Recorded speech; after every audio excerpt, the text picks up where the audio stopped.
हाय बच्चा पार्टी, कैसे हैं आप लोग। आज की क्लास के अंदर हम बात करने जा रहे हैं ये अप्लाइड मैथमेटिक्स क्या सब्जेक्ट है और क्या ये आपको पढ़ना चाहिए, क्या ये जरूरत है, क्या हमें अकाउंट्स, इकोनॉमिक्स, बिजनेस स्टडीज के साथ साथ में अप्लाइड मैथ्स को पढ़ना भी चाहिए या फिर ये ऑप्शनल ना ले तो कोई भी नुकसान नहीं होगा। आज इन सारी दुविधा का सॉल्यूशन मैं आपको यहां देने वाला हूं कि अप्लाइड मैथ्स क्या है, इसमें आपको क्या पढ़ने को मिलेगा, ये कहां कहां फायदा देगा और इस सब्जेक्ट के अंदर 11th और 12th में जो टॉपिक पढ़ाए जा रहे हैं उसमें हम क्या सीखने वाले हैं। सो ध्यान से बने रहिएगा एंड तक और समझेंगे अच्छे से कि अप्लाइड मैथमेटिक्स क्या होता है और विस्तार में बात करेंगे इसके बारे में।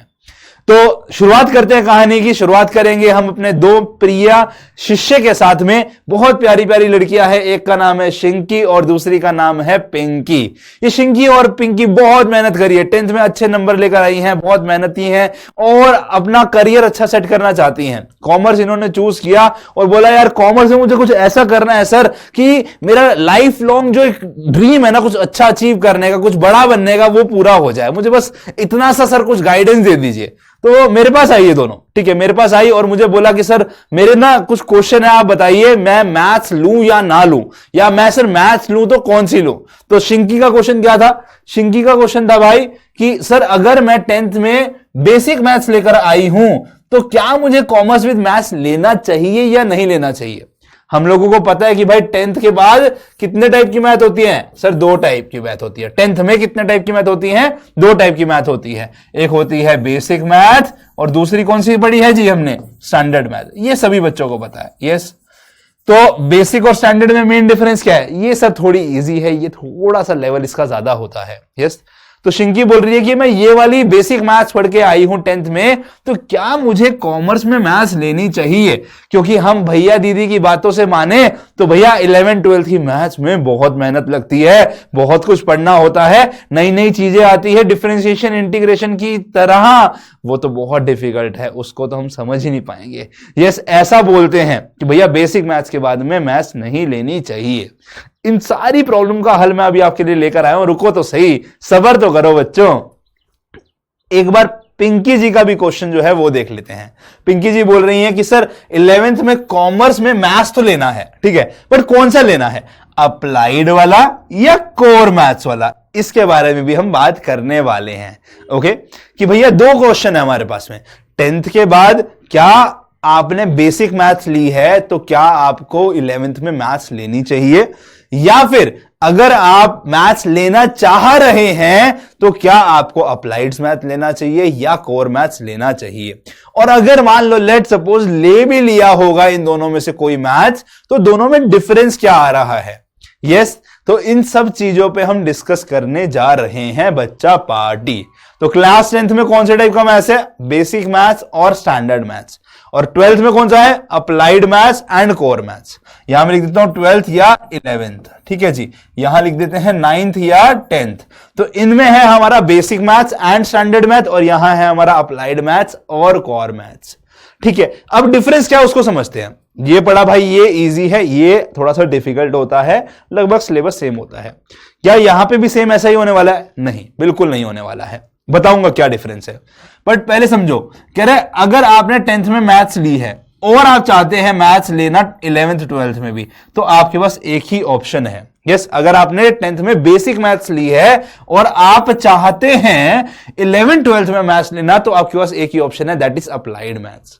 और अगर आपने ली है standard maths, yes standard maths ली है अगर आपने 9th 10th के अंदर में, जो आपका मोस्टली हर स्कूल कॉलेजेस में चलता है और जहां पे आपका डिफिकल्टी लेवल बेसिक से थोड़ा सा ज्यादा रहता है, अगर आपने वो ली है तो वो बोल रहा है कि भाई आपके पास में जो है दोनों ऑप्शन खुले हैं। स्टैंडर्ड में दोनों ऑप्शन खुले हैं, अप्लाइड मैथ्स का भी और आपका कोर मैथ्स का भी। आप दोनों में से कोई भी चूज कर सकते हैं।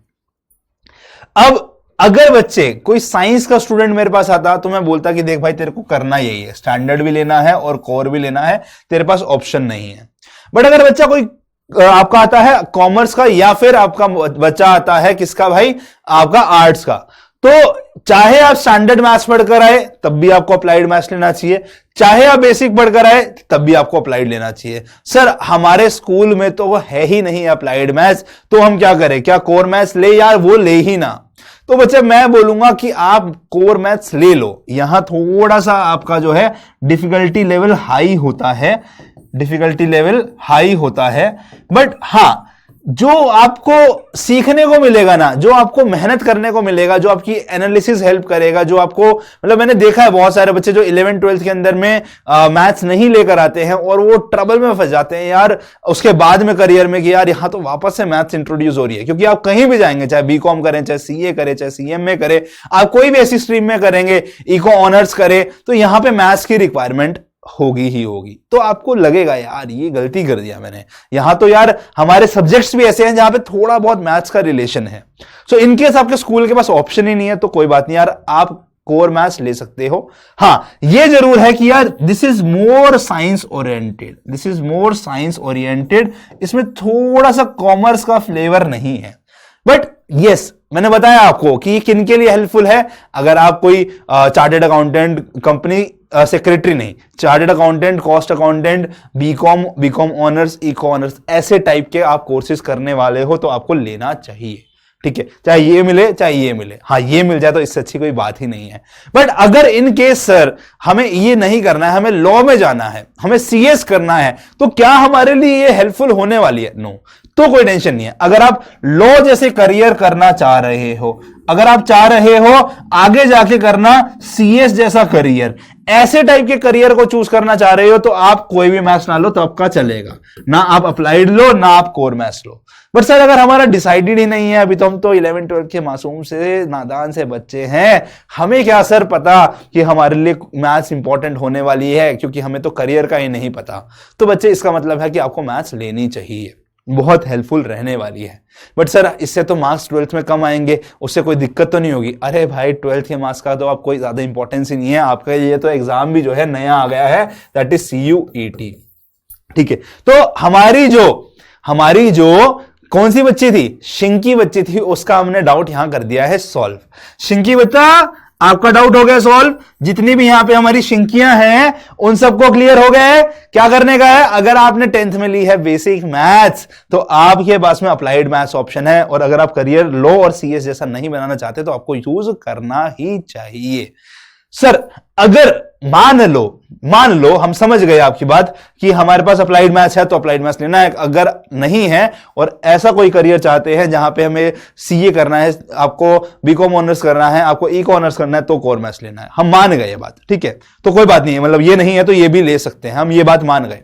बट हमारी जो पिंकी है ना, उसका क्वेश्चन का भी उत्तर दे दीजिएगा तो अच्छा लगेगा कि सर हमें अगर दोनों ऑप्शन हो तो क्या करें, दोनों ऑप्शन हो तो हम क्या करें, और अप्लाइड मैथ्स होती क्या है ये तो बताइए। ये शिंकी ने भी दोबारा से मुझसे पूछा कि सर अप्लाइड मैथ्स जो है वो है क्या, थोड़ा विस्तार में बताइए। और यहां पे दोबारा से पिंकी का जो आंसर है वो भी हमारा उत्तर आ जाएगा कि भाई अप्लाइड मैथ्स और कोर मैथ्स में एक्चुअल में डिफरेंस क्या है, अप्लाइड मैथ्स और कोर मैथ्स में एक्चुअल में डिफरेंस क्या है। यहां से हमारे पिंकियां जितनी भी हैं उनका भी उत्तर आ जाएगा कि भाई अप्लाइड मैथ्स होता क्या है और क्या हमें यह पढ़ना जरूरी है। यस, और ये कोर मैथ्स से कैसे डिफरेंस है।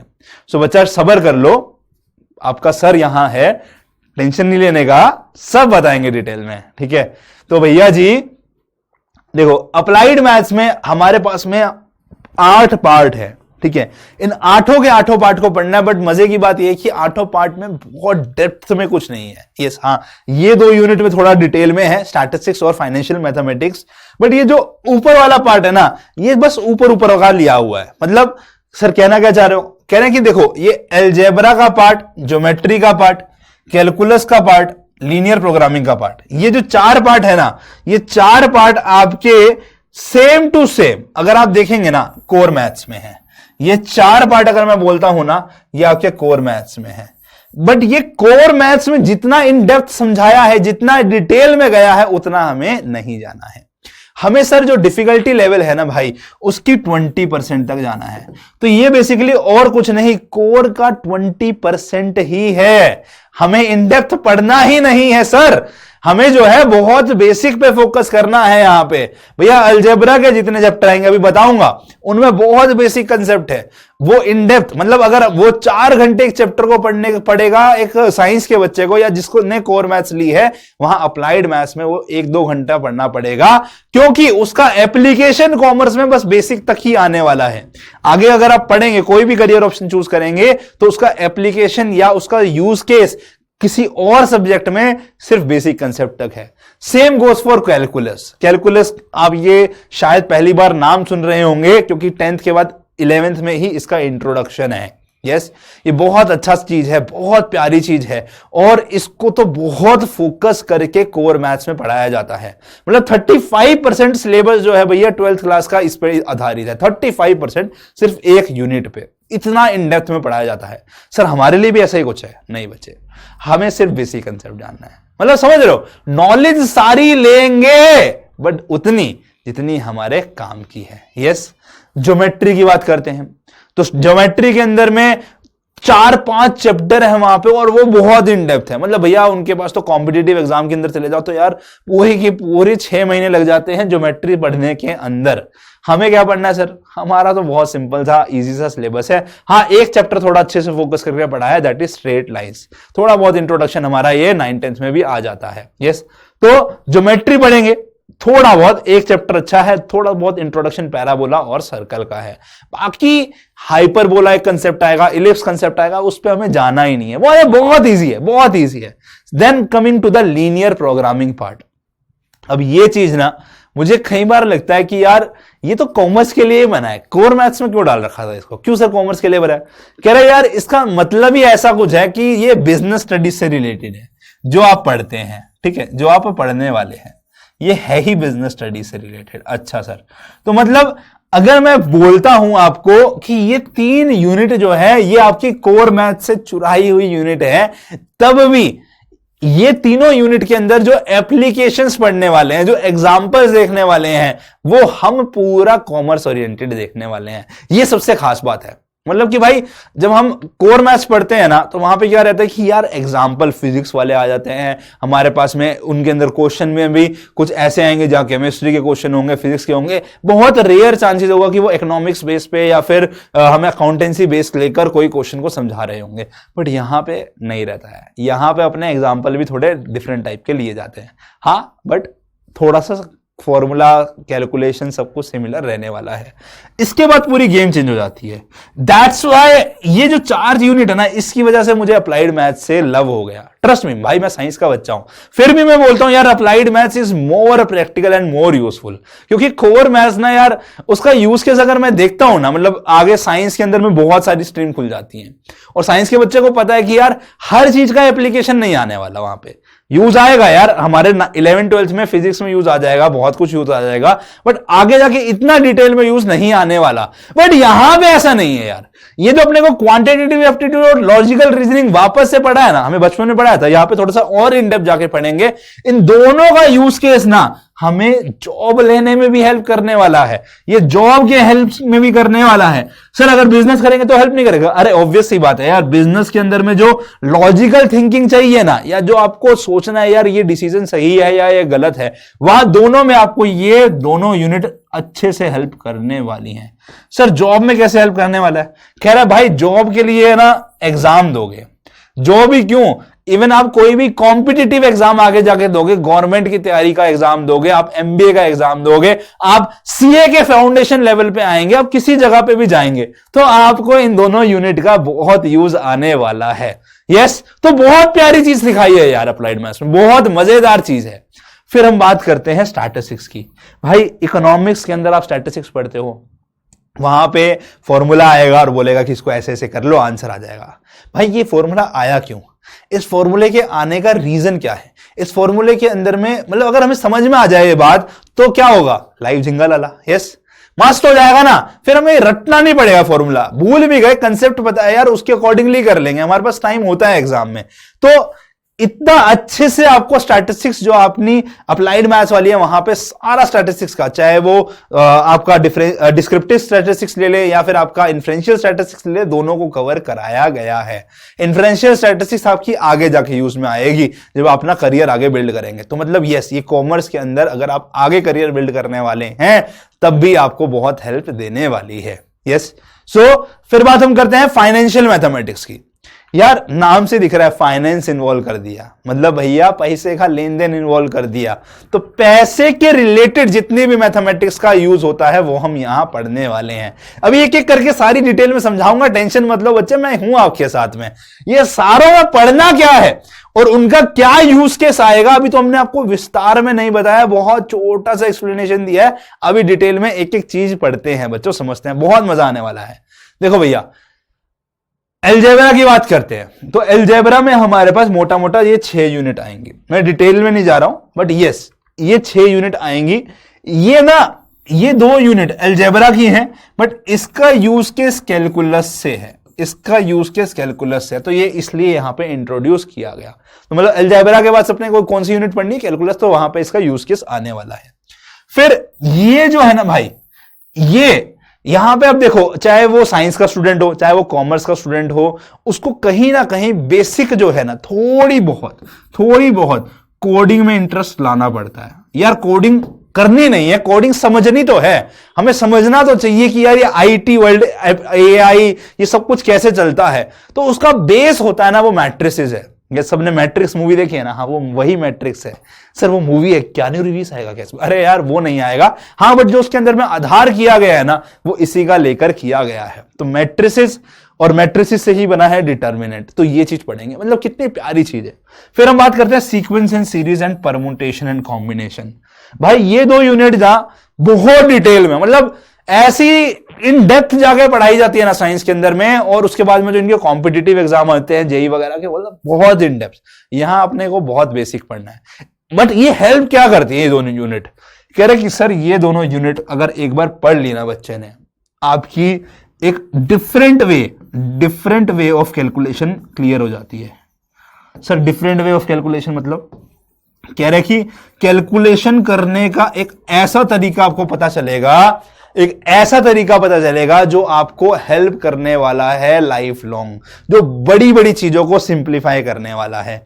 अगर आप कहीं से भी लाइफ में, कहीं से भी अगर आप लाइफ में एनालिटिक्स की जॉब पकड़ लिए ना, फाइनेंशियल एनालिटिक्स की जॉब पकड़ लिया, कोई भी टाइप की एनालिटिक्स की जॉब पकड़ लिए, बिजनेस एनालिटिक्स हो गया, फाइनेंशियल एनालिटिक्स हो गया, बहुत टाइप के, डेटा एनालिटिक्स हो गया, किसी टाइप की एनालिटिक्स की जॉब पकड़ लिए ना, तो इन दोनों यूनिट के बिना चलना अधूरा है। तभी मैं बोल रहा हूं भाई, अगर आप चाहते हो अपना भला तो अप्लाइड मैथ्स आपके लिए बहुत इंपॉर्टेंट है।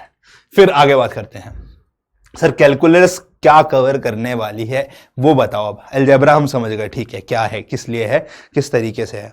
यस, अब कैलकुलस ना बेसिकली घूमती है इन 2 टॉपिक के अराउंड, डिफरेंशिएशन, इंटीग्रेशन। सर ये डिफरेंशिएशन इंटीग्रेशन होता क्या है और क्यों पढ़ना होता है? यार ये सब अभी कवर नहीं कर रहे, क्लास में कवर करेंगे, बट ये समझ लो कि डिफरेंशिएशन की बात करो या इंटीग्रेशन की बात करो, इन दोनों का आधार जो है ना, ये अभी जो हमारा आजकल की दुनिया चल रही है ना, जिसको हम बोलते हैं आर्टिफिशियल इंटेलिजेंस, ये पूरी कैलकुलेशन यहां से स्टार्ट करता है, ठीक है, यहीं से स्टार्ट होती है। मतलब जो भी अपना ये चल रहा है ना आगे दुनिया के अंदर में, ये आपका इन दोनों का लिंकेज जो है स्टैटिस्टिक्स में भी आएगा।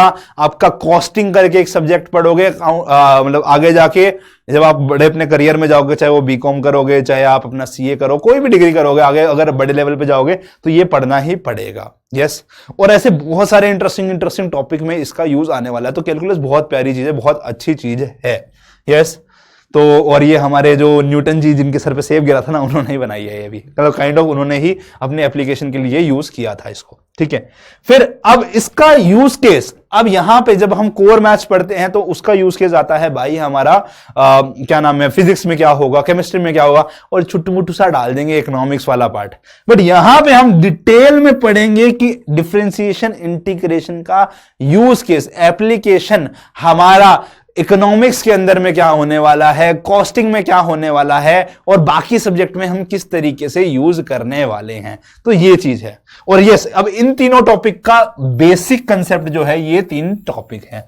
इन तीनों को समझने के लिए हमें ये 3 चीजें समझनी होंगे। बट क्या सर डिटेल में पढ़ेंगे? नो यार, ऑब्वियस ही बात है। यस, ठीक है। तो ये पार्ट हमने पढ़ लिया। अब आती है ज्योमेट्री की बारी। किसकी बात आती है? किसकी बारी आती है? ज्योमेट्री की बारी। तो ज्योमेट्री क्या बोल रहा है भाई? कह रहे कि यहां पे हमारा बिल्कुल बेसिक, मतलब ये चैप्टर एक पूरा डिटेल में कवर हो रहा है। इसका मैं बोलता हूं 30 to 40% लेवल पे कवर हो रहा है, और ये तो बस 20 to 25% पे हम कवर करने वाले हैं in comparison to core maths. Yes, तो ये हमारा ज्योमेट्री है। बेसिक है यार, थोड़ी बहुत ज्योमेट्री पता होनी चाहिए कि ग्राफ राफ में अगर कहीं बनाना आ गया, किस तरीके से बनाना है, कैसे उसको ग्राफिकली सॉल्व करना है, कैसे उसको एक फिगर की फॉर्म में बनाना है, क्या फायदा होने वाला है, और उसकी हेल्प से हम कैसे उसको सॉल्व कर सकते हैं, वो ज्योमेट्री बताता है। यस, तो ज्योमेट्री हमें सीखना जरूरी है। फिर बात आती है हमारी लीनियर प्रोग्रामिंग। ये तो मैंने आपको बताया यार, ये पूरा इसका मतलब ये होता है कि हमें ऑप्टिमाइजेशन सिखाएगा, which is a part of business studies. ठीक है, ऑप्टिमाइजेशन। ठीक है, स्पेलिंग देख लेना यार, गलत हो सकती है। ठीक है, देख लेना यार, कोई बात नहीं, मैथ्स का टीचर है भाई, थोड़ा सा बख्श दो, हमें लैंग्वेज में थोड़ा सा रहता है, मैथ्स के टीचर है। ठीक है, ऑप्टिमाइजेशन सिखाएगा।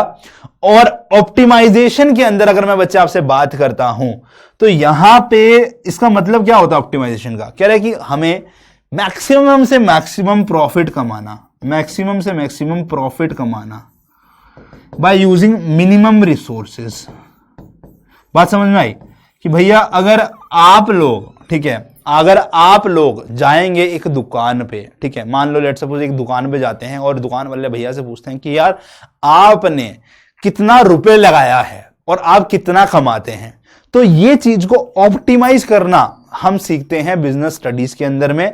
और मैथमेटिकल पार्ट जो है थोड़ा सा हम यहां पे रिलेट करते हैं उसका, थोड़ा सा हम उसका मैथमेटिकल फॉर्मेशन देते हैं लीनियर प्रोग्रामिंग के अंदर।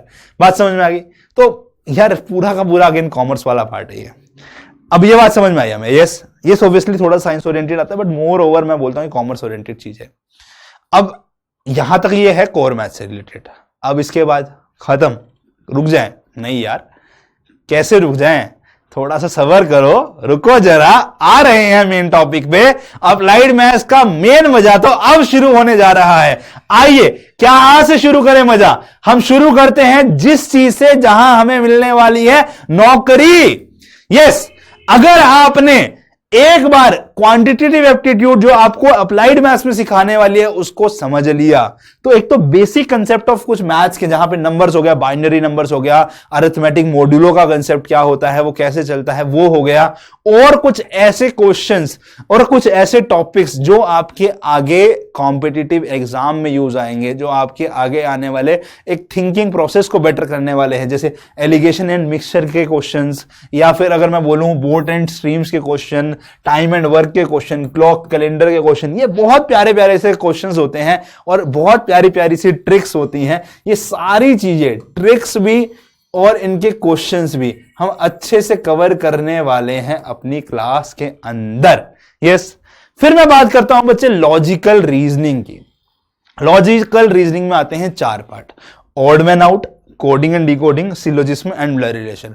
बहुत कुछ होता है, मुझे पता है कि आप यही बोलने वाले हो भाई, बट हम यही पढ़ने वाले हैं यहाँ पे। ठीक है, एक सीटिंग अरेंजमेंट का पार्ट है, वो हमारा यही डाल दिया उसको। तो ये सारी जो चीजें हैं ना, ये हम यहाँ पढ़ेंगे। ये क्या करने वाला है सर? ये अगेन वापस से हमारी थिंकिंग प्रोसेस बेटर करेगा, जिसका हेल्प कहाँ होगा? चाहे जॉब करे चाहे बिजनेस करे, तो हमें डिसीजन हेल्प में करेगा। यस, डिसीजन बेटर लेने में हेल्प करेगा। तो ऑब्वियस सी बात है यार, बहुत अच्छी चीज सीख रहे हैं, बहुत बढ़िया चीज सीख रहे हैं। फिर आगे सर स्टैटिस्टिक्स। स्टैटिस्टिक्स क्या होती है? मतलब समझो, इसको आने से पहले मैं आपको ये बता दूं कि यार आज तक 9-10 तक हमें ना ये सोच के नहीं पढ़ाया गया कि इसका यूज आगे लाइफ में क्या आने वाला है। पढ़ लो, कोई बताएगा? मतलब लेट सपोज अगर मैं आपसे पूछता हूं 6th क्लास के अंदर आपके टीचर ने क्या कभी आपको बोला कि यार ये क्यों पढ़ रहे हो? बोलो पढ़ लो, इससे पढ़ने से क्या होगा? कह रहे एग्जाम पास करोगे, एग्जाम पास करने से क्या होगा? अच्छी नौकरी लग जाएगी। सर अच्छी नौकरी का इससे क्या रिलेशन है? क्या हमारे में जो 6th क्लास में ऐसा सोशल साइंस पढ़ाया गया, क्या हमारे से नौकरी में पूछने वाला है? नहीं पूछेगा यार, अनटिल एंड अनलेस आप यूपीएससी की तैयारी ना कर रहे हो या फिर आप किसी उस स्ट्रीम में ना जा रहे हो। स्पेसिफिक नहीं है ना, यहां जो आप पढ़ रहे हो वो एकदम स्पेसिफिक है, आप वही पढ़ रहे हो जो आपको आगे लाइफ में हेल्प देने वाला है। और हम तो यार पता है यार, हम मेहनती लोग हैं इस पॉइंट पे कि भाई हम अपना फायदा देखते हैं। कॉमर्स की जनता में यही एक अच्छी चीज है। क्या अच्छी चीज है कि भाई उनको पता है कि वो उतना ही पढ़ाई करेंगे, उतनी ही मेहनत करेंगे जो उनको लाइफ में हेल्प करे, और वो वहां कुताही नहीं करते हैं। वो वहां पे एकदम एफर्ट लगा के पढ़ाई करेंगे, इतनी मेहनत करेंगे कि भाई चट्टाने तोड़ दें, यस मांझी जैसे बन जाएंगे वहां पे। मुझे पता है इस बात का। तो वही है यार, अप्लाइड मैथ्स बहुत इंटरेस्टिंग है और बहुत मजे से, बहुत प्यार से पढ़ोगे आप, बहुत मजा आने वाला है। फिर चलो स्टैट्स पे बात करते हैं। अगेन ये पूरा का पूरा पार्ट डिस्क्रिप्टिव स्टैट्स, यहां पे आता है आपका मीन का कंसेप्ट, आपका आता है मोड का कंसेप्ट, आपका आता है मीडियन का कंसेप्ट, ठीक है। फिर आपका आता है यहां standard deviation, mean deviation, quartile deviation, ठीक है, क्वार्टाइल्स का कंसेप्ट, ये सारा कुछ आप पढ़ने वाले हो आप यहां पे डिस्क्रिप्टिव स्टैट्स में, ठीक है।